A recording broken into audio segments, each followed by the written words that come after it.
Upaya penyerangan terhadap Polsek Kamu oleh kelompok yang diduga merupakan bagian dari organisasi Papua Merdeka berujung tragis. Seorang warga sipil bernama Joseph Agus Lepa, 50 tahun, ditemukan tewas mengenaskan di rumah dinas milik Dr. Daniel Velu Mangkun, Kampung Ikebo, Distrik Kamu, Kabupaten Dogiai, Selasa 6 Mei dini hari. Korban yang merupakan staf honorer penjaga rumah diduga menjadi korban kekejaman setelah pelaku gagal melancarkan serangan terhadap aparat kepolisian. Aparat menduga frustrasi akibat kegagalan tersebut mendorong para pelaku melampiaskan kekerasan terhadap warga sipil di sekitar lokasi.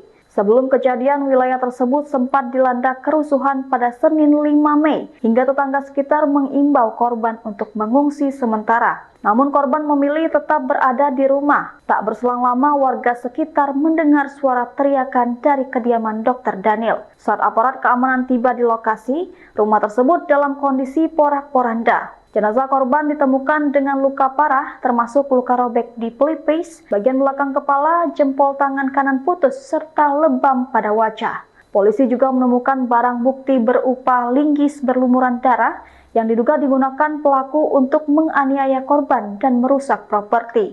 Selain itu, bendera merah putih yang diletakkan di samping jenazah menguatkan dugaan bahwa aksi ini merupakan bentuk provokasi terhadap Negara Kesatuan Republik Indonesia.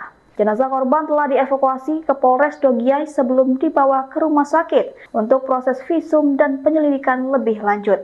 Hingga saat ini, aparat gabungan TNI Polri masih melakukan pengejaran terhadap pelaku. Pihak berwenang mengimbau warga untuk tetap tenang dan melapor apabila melihat gerak-gerik mencurigakan di lingkungan sekitar. Kepala Pusat Penerangan TNI Brigadir Jenderal Christomey Sianturi mengatakan bahwa ancaman yang disebarkan Tentara Pembebasan Nasional Papua Barat, organisasi Papua Merdeka, tak lebih dari bagian propaganda. Dia menyatakan bahwa militer Indonesia tidak akan menghiraukan propaganda itu. Menurut dia, ancaman perang dari kelompok separatis itu kerap dilakukan untuk menakut-nakuti masyarakat. Propaganda itu, ujarnya, bertujuan agar masyarakat hidup dalam ketakutan sehingga enggan beraktivitas. Download Tribun X sekarang, menghadirkan lokal menjadi Indonesia.